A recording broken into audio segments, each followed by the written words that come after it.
अस्सलाम वालेकुम दोस्तों, उम्मीद है कि आप लोग सब खैरियत से होंगे और खुश होंगे। दोस्तों, आज आप लोगों के लिए एक बहुत बेहतरीन सा वीडियो लेकर आए हैं जिसमें एक पंडित कहता है कि भगवान की जिंदगी में भी दुख और सुख होते हैं। तो अगर भगवान की जिंदगी में दुख और सुख होते थे तो भगवान को दुख और सुख देने वाला कौन है? तो आइए दोस्तों, आज की वीडियो में जान पाते हैं। दोस्तों, वीडियो बहुत इंटरेस्टिंग है और इसी बारे में डॉक्टर जाकिर नायक का बहुत बेहतरीन सा बयान है। तो दोस्तों, वीडियो बहुत इंटरेस्टिंग है, वीडियो को मिस ना करें, वीडियो को आखिर तक देख लीजिए और हाँ, वीडियो को लाइक करें, व्हाट्सएप पे जरूर शेयर करें। ये सब देखो ना, ये दुख सुख कितने जोर के भगवान की लीला में है। तो हम लोग तो जीव हैं, वो तो भगवान है। जब वो यहाँ अवतरित हुए तो दुख सुख का खेल चला, तो हमारा आपका तो चलेगा ही थोड़ा। अगर श्री कृष्ण भगवान हैं तो उनकी मृत्यु तीर लगने से कैसे हुई? रात से भगवान हैं तो उन्होंने अपने बेटे गणेश की गर्दन क्यों काटी? वो क्यों नहीं पहचान पाई कि मेरा बेटा है? अब हम तस्करा करेंगे हिंदू धर्म और इस्लाम में ईमान के रुकन में यकसानियत। सबसे पहला है खुदा पर यकीन लाना। हम तस्करा करेंगे हिंदू धर्म में खुदा का तसव्वुर क्या है। जब हम कोई आम हिंदू से पूछते हैं आप कितने खुदाओं में मानते हैं, कुछ कहेंगे 3 खुदा, कुछ कहेंगे 10, कुछ कहेंगे 100, कुछ कहेंगे 1000 और कुछ कहेंगे 33 करोड़। लेकिन जब हम एक हिंदू पंडित से पूछते हैं, वो हिंदू से जो हिंदू धर्म की किताबों को जानता है, वो हिंदू कहेगा कि हिंदू सिर्फ एक भगवान, एक ही खुदा में मानना चाहिए और एक ही खुदा की इबादत करना चाहिए। लेकिन आम हिंदू एक फिलॉसफी में मानता है जिसे कहते हैं पैंथीइज्म। पैंथीइज्म की मानी आम हिंदू समझता है सब कुछ खुदा है। पेड़ खुदा है, इंसान खुदा है, सूरज खुदा है, चांद खुदा है, सांप खुदा है। हम मुसलमान समझते हैं कि सब कुछ खुदा का है। पेड़ खुदा का है, इंसान खुदा का है, सूरज खुदा का है, चांद खुदा का है, सांप खुदा का है। अहम फर्क हिंदू और मुसलमान में है। आम हिंदू कहते हैं सब कुछ खुदा है, हम मुसलमान कहते हैं सब कुछ खुदा का है। सिर्फ एक अहम फर्क है का। अगर हम इस का के फर्क को मिटा लेंगे तो हिंदू और मुस्लिम एक हो जाएंगे। कैसे करना चाहिए? जिस तरीके से कुरान में लिखा हुआ है, सूरह अल इमरान में सूरा नंबर 3 आयत नंबर 64 में, तालो इला कलमतिन सवाइम बैना बैनकुम, आओ हम उस बात की तरफ जो आप और हम में यकसा है। सबसे पहली बात है अल्लाह नाबुदा इल्लल्लाह, हम सिर्फ एक ही खुदा की इबादत करें। अब हम तस्किरा करेंगे हिंदू मजहब, हिंदू धर्म की किताबें क्या कहती है खुदा के बारे में। एक अहम किताब हिंदू मजहब की है उपनिषद। यह है उपनिषद। जब हम उपनिषद पढ़ते हैं, लिखा हुआ है छंदोग्य उपनिषद में पाठ नंबर 6 भाग नंबर 2 श्लोका नंबर 1 में एकम एविदित्यम, ये संस्कृत श्लोक है जिसके मानी है भगवान एक ही है, दूसरा नहीं है। लिखा हुआ है श्वेता श्वेतारोपनिषद में पाठ नंबर 6 श्लोका नंबर 9 में नाचस्य कसिज जनिता न चदीपा, जिसके मानी है उस भगवान, उस खुदा का कोई भी रब नहीं है। उस खुदा, उस भगवान का कोई भी वालिदैन नहीं है। ना पिता है, ना माता है, ना बाप है, ना मां है, कोई भी रखवाला नहीं है। लिखा हुआ है श्वेता श्वेतारोपनिषद में पाठ नंबर 4 में श्लोक नंबर 19 में, न तस्य प्रतिमा अस्ति, उस भगवान, उस खुदा की कोई भी प्रतिमा नहीं है। प्रतिमा की मानी अक्स, स्टैच्यू, स्कल्पचर, फोटोग्राफ, पेंटिंग, ये सब प्रतिमा की मानी है। उस भगवान, उस खुदा का कोई भी प्रतिमा नहीं है। ना कोई तस्वीर है, ना कोई स्कल्पचर है, ना कोई स्टैच्यू है, ना कोई बुद्ध है, ना कोई पेंटिंग है। लिखा हुआ है भगवत गीता में जो सबसे ज्यादा पढ़ी जाने वाली किताब है। भगवत गीता में भगवान का तस्वुर है। पाठ नंबर 7 में, श्लोका नंबर 20 में, all those whose intelligence has been stolen by material desires, they worship demigods. जो पैसे के पीछे भागता है वो गलत खुदाओं की पूजा करता है। और कुछ तर्जुमा भगवत गीता में लिखा हुआ है कि जो आदमी पैसे के पीछे भागता है वो बुत परस्ती करता है। भगवत गीता में लिखा हुआ है पाठ नंबर 10 में, श्लोका नंबर 3 में, मैं भगवान पैदा नहीं हुआ हूं, मेरी शुरुआत नहीं है, मैं सारे आलमों का रब हूं। और सबसे अहम किताब हिंदू धर्म में है वेद। जब हम वेद पढ़ते हैं, यजुर्वेद में लिखा हुआ है पाठ नंबर 32 मंत्र नंबर 3 में, न तस्य प्रतिमा अस्ति, उस भगवान, उस खुदा की कोई भी प्रतिमा नहीं है, कोई भी बुत नहीं है, कोई भी अक्स नहीं है, कोई भी स्टैच्यू नहीं है, स्कल्पचर नहीं है, फोटोग्राफ नहीं है, पेंटिंग नहीं है।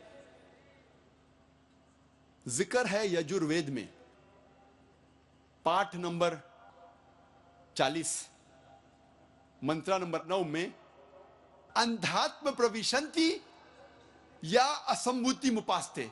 यह संस्कृत श्लोक है जिसके मानी है अंधात्म, अंधकार में, प्रविशंति, दाखिल हो रहे हैं। जो लोग असंभूति की पूजा करते, असंभूति की माने नेचुरल थिंग्स, कुदरती चीजें, हवा, पानी, आग। यजुर्वेद में लिखा हुआ है अंधकार में दाखिल हो रहे हैं वो लोग जो कुदरती चीजों की इबादत करते हैं, पूछते हैं, जैसे कि हवा, पानी, आग।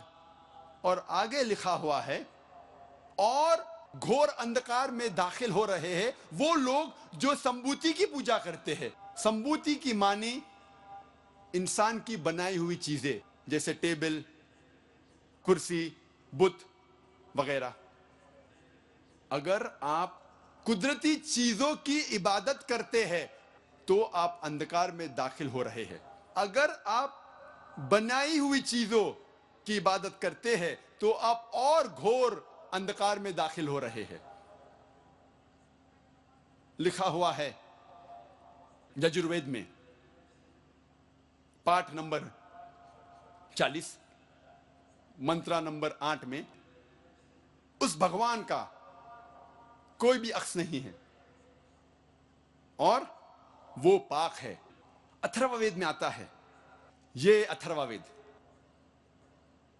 अथर्ववेद में लिखा हुआ है किताब नंबर 20 में, पाठ नंबर 58 में, मंत्र नंबर 3 में, देव महाअसी, महान है वो खुदा। और सबसे अहम वेद है ऋग्वेद। यह है ऋग्वेद। चारों वेदों में से सबसे अहम वेद है ऋग्वेद।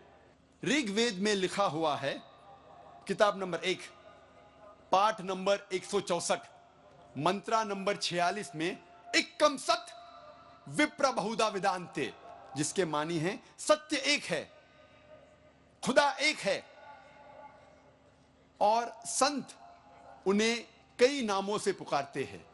और एक जगह लिखा हुआ है ऋग्वेद में किताब नंबर 10 पाठ नंबर 114 मंत्र नंबर 5 में कि आप भगवान को, आप खुदा को कई नामों से पुकार सकते हैं। और ऋग्वेद में सिर्फ किताब नंबर 2 पाठ नंबर 1 में 33 सिफत, 33 नाम खुदा के दिए गए हैं। इनमें से एक है ऋग्वेद किताब नंबर 2 पाठ नंबर 1 मंत्र नंबर 3 में ब्रह्मा। ब्रह्मा कहते हैं अंग्रेजी में क्रिएटर। जब हिंदी में कहते हैं इसे कहते हैं बनाने वाला, और जब उर्दू या अरबी में कहते हैं इसे कहते हैं खालिक। हम मुसलमानों को कोई एतराज नहीं अगर कोई अल्लाह को खालिक कह रहा है, या बनाने वाला कह रहा है या क्रिएटर पुकार रहा है। लेकिन अगर कोई शख्स कहता है कि ब्रह्मा वो है और उसको एक अक्स देता है, एक प्रतिमा देता है और कहता है कि उसके 4 सिर है और हर सिर पे एक मुखट है, तो हम मुसलमान इस पर एतराज करते हैं। और आप श्वेताश्वतर उपनिषद पाठ नंबर 4 श्लोक नंबर 19 के खिलाफ जा रहे हैं, जिसमें लिखा हुआ है न तस्य प्रतिमा अस्ति, उस खुदा, उस भगवान का कोई भी प्रतिमा नहीं है। और एक नाम ऋग्वेद किताब नंबर 2 पाठ नंबर 1 मंत्र नंबर 3 में है विष्णु। विष्णु अंग्रेजी में है सस्टेनर, चेरिशर। हिंदी में हम कहेंगे पालने वाला, उर्दू या अरबी में कहेंगे रब। हम मुसलमानों को कोई एतराज नहीं अगर कोई कहता है कि अल्लाह रब है या पालने वाला है या चेरिशर या सस्टेनर है। लेकिन अगर कोई शख्स विष्णु को कोई अक्स देता है, कोई प्रतिमा देता है और कहता है कि विष्णु वो खुदा है जिसके 4 हाथ है, एक हाथ में है चक्रा, दूसरे हाथ में है शंख, और वो पानी पे जा रहा है सांप के ऊपर या हवा में उड़ रहा है गरुड़ा पे, हम मुसलमान इस पर एतराज करते हैं। और आप यजुर्वेद पाठ नंबर 32 मंत्र नंबर 3 के खिलाफ जा रहे हैं, जिसमें लिखा हुआ है न तस्य प्रतिमा अस्ति, उस खुदा, उस भगवान की कोई भी प्रतिमा नहीं है। ऋग्वेद में लिखा हुआ है किताब नंबर 8 पाठ नंबर 1 मंत्र नंबर 1 में मां चिदन यदि संसद, भगवान एक ही है, सिर्फ उसकी पूजा करो, सिर्फ उसकी तारीफ करो। ऋग्वेद में लिखा हुआ है किताब नंबर 6 भाग नंबर 45 मंत्र नंबर 16 में या एक इतमुश्ती ही, एक ही खुदा है, एक ही भगवान है, उसकी सिर्फ तारीफ करो, सिर्फ उसकी पूजा करो। और हिंदू धर्म में बुनियादी उसूल, फंडामेंटल क्रीड है एकम ब्रह्म द्योत्या नास्ते नेहना नास्ते किंचन, भगवान एक ही है, दूसरा नहीं है, नहीं है, नहीं है, जरा भी नहीं है। There is only one God, not a second one, not at all, not at all, not in the least bit. जब हम हिंदू धर्म की किताबों का मुताला करते हैं, हमें पता लगता है हिंदू धर्म में खुदा, भगवान का सही तस्वुर। तो दोस्तों ये थी हमारी आज की वीडियो। उम्मीद करते हैं कि आप लोगों को पसंद आई होगी। दोस्तों आज की वीडियो मालूमात से भरी हुई वीडियो थी, तो उम्मीद करते हैं कि आप लोगों ने वीडियो आखिर तक देख ली होगी। आप लोगों ने देखा कि हिंदुओं का अकीदा कैसा है भगवान के बारे में, हम मुसलमानों का अकीदा अल्लाह ताला के बारे में कैसे है। दोस्तों डॉक्टर जाकिर नाइक ने बहुत बेहतरीन सा बयान किया, आप लोगों ने डॉक्टर जाकिर नाइक का बयान भी सुना। तो दोस्तों आप लोगों ने देखा कि डॉक्टर जाकिर नाइक का कितना बेहतरीन सा बयान था। उसने कितने वाज़े अल्फाज में कहा कि अल्लाह ताला की वहदानियत, अल्लाह ताला की मौजूदगी हर चीज़ में है। अल्लाह ताला का कोई मिसाल नहीं है। न तो अल्लाह ताला को दुख होता है, न सुख होता है, न अल्लाह ताला को भूख लगता है, और न अल्लाह ताला किसी से जना हुआ है, न किसी से पैदा हुआ है, न उससे कोई पैदा हुआ है। तो दोस्तों अल्लाह पाक एक पाक ज़ात है, उसका कोई सानी, उसका कोई मिसाल नहीं है। उम्मीद करते हैं कि इस वीडियो से आप लोगों की मालूमात में कुछ इजाफा हुआ होगा और आप लोगों को ये वीडियो पसंद आई होगी। दोस्तों वीडियो आप लोगों को कैसे लगी कमेंट सेक्शन में ज़रूर बताना और अपनी बेहतरीन राय का इजहार ज़रूर करना। अपना बहुत सारा ख्याल रखिए। इजाज़त चाहते हैं। अल्लाह हाफिज़।